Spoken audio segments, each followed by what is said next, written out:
the Empire State Building. Miles, Juno, pleasure. Thank you for a few minutes of your time. Thank you. Thank you. So, Miles, what was harder for you, learning to deal with producers, executives, and the mob, or Tom Cruise's boot camp for Top Gun? They were both a lot of fun in hindsight. Yeah.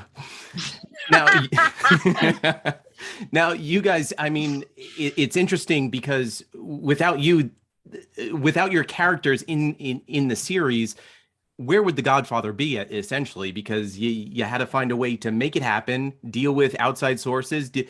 How did you guys learn to deal with that and bring that onto screen, of dealing with so many different ways and also trying to create a movie at the end of the day?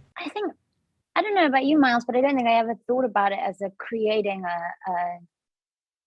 I think playing it out as like we're trying to get this movie that obviously we all know to be The Godfather to get made. And then the forces of nature that got thrown in the direction to kind of try and prevent this film from happening. And then, you know, the way you had to go into battle and fight for the parts of it that you really believed were important to make it the true, brilliant, perfect version of it.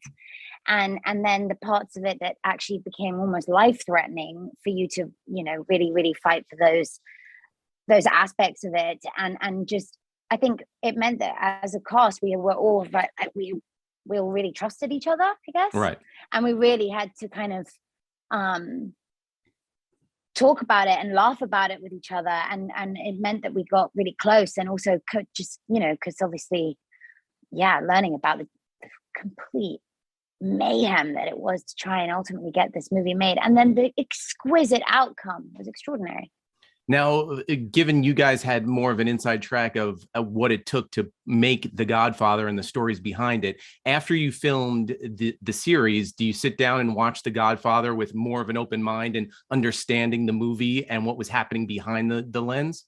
Oh yeah, for me, I think there's certainly moments in the film that it adds maybe more of a smile to it, or just you get a different lens. One of my favorite stories, it's not exploring this, but Brando told a story when they were shooting the wedding where he mooned. He said he was so bombed at the wedding that he mooned to try and be funny, like off camera. And he said the mafia guys that were actually there in the wedding did not like that at all, that he would do something like that in front of their wife and their kids and stuff. But I mean, the mob was always watching. Yeah, and I'm sure they'll be watching this as well too. So, so Juno, who on the entire set knows the next storyline for Ted Lasso? Not even me, actually. So I'm not sure. Well, I'm very excited for the new season, and Miles too. I mean, with the trailer just being released for Top Gun and what you guys went through too, I mean, how can you explain to someone like myself and everybody watching too that's never going to be in a plane, what was it like to be in a fighter jet like that, almost doing it yourself? Go outside when it's 110 degrees. Put something over your mouth where you have to really blow out to breathe, and then just spin yourself in a circle, I don't know, 20 times, and then try and act. That is, I'm in a swivel chair, so I'll try it later. All right. That is what G-Forces is basically. That's the feeling of it. So do that. Yeah. Juno, Miles, congratulations on the offer. It's very go back and watch it again and again, and then watch The Godfather is awesome. Congratulations to you both. Thank you. Gentlemen, hello. Great to see you. Good morrow. All right. Now, for the roles that you guys played in this series, which was great, do you understand a little bit more about the executives in the movie world that you guys have to deal with and sometimes question? Yeah, I don't know if these guys would be around nowadays, right? I don't think you'd be allowed to stay within a corporate structure. Too eccentric, too cavalier. Yeah, the 70s, often inappropriate. The 70s was a very different time. I think they'd all be cancelled now. Yeah, but that's what's great. We don't judge our characters. It's like a time capsule. Yeah. Whoa. Yeah. It's like a time capsule, and so you have the joy of stepping in without judging and just playing, and And yeah, I mean, but don't get me wrong, they're still making, there's a lot of executives still making the same mistakes now. Right. It's just we're not making a TV series about that. Yeah. Let's just not name them now because we Yes, all. right, the Yeah, clothes off. exactly. You know who you are. You know who you are out You there. know who you are. Now, after filming the entire series, do you guys go back and watch The Godfather in its entirety and kind of understand it a little bit more than maybe someone like myself? Definitely did that. Yeah. Yeah, I mean, I don't know if it really affected the way that I watched the film. I think it gave me a greater appreciation for the performances. I think that was really the big surprise. We all know that it takes a million miracles in order to get anything made. That wasn't a surprise. But I think for me, it was really empowering to see that there were these performances that are, arguably some of the best performances ever committed to film, and realizing just how under attack they were and just how misunderstood they were while they were making it. And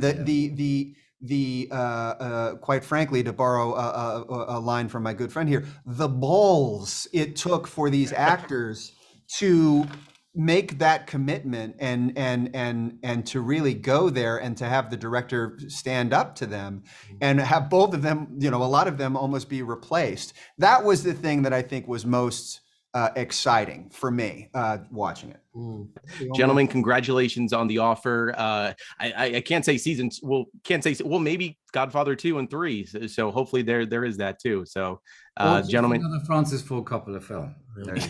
and some wine too. So congratulations on everything, guys. Thank you very much. Thank you, dude. Gentlemen, hello. Great to see you.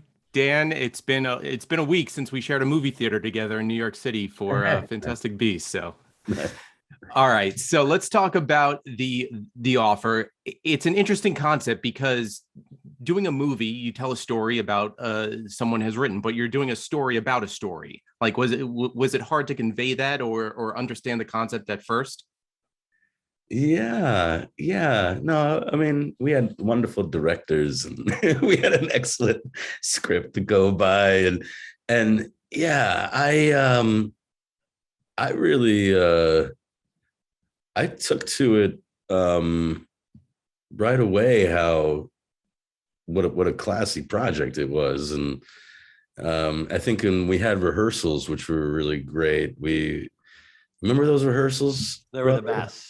They were wonderful. Dexter Fletcher, the first director, the first few episodes we had. Oh, Dexter is, man, I love him.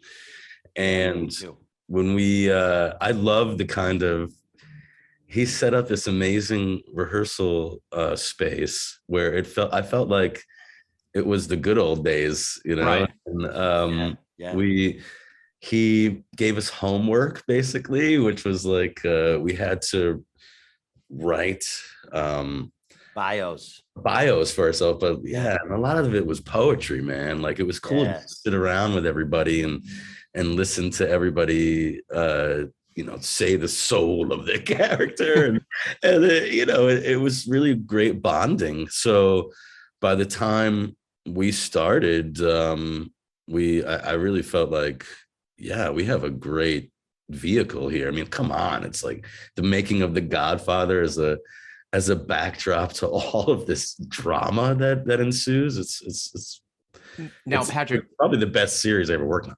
Well, now with that too, after filming the series was over, do you go back and you watch The Godfather and understand it even more than as just a normal viewer of the movie?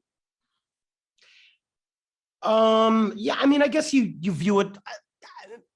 It was such a movie that it's one of these films that you see, and I think everybody can agree, most people, that it really kind of sets itself into your skin when you first see it, and you go, this is different.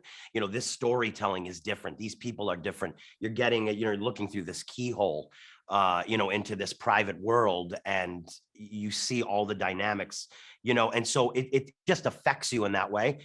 Doing it, I think, it didn't change my view of it very much. It just made me feel. Did you understand it a little bit more? It's not that I understood it anymore, but I was given, I think we were all given this kind of new way to view it, because we got to become intimate with these these little nuances of the film that were a part of our script. And it gave us like a new view, you know what I mean? And we could Of course. see it that way, or we could see it the other way, which never leaves you. All right. Well, gentlemen, I you know. do appreciate it. I'm getting the sign from the Godfather himself to wrap up. So I know, Harley the right? Godfather. Yeah, yeah, exactly. In a secret chat box. Guys, thank you very much. Congratulations. From the top of the Empire State Building. Z100.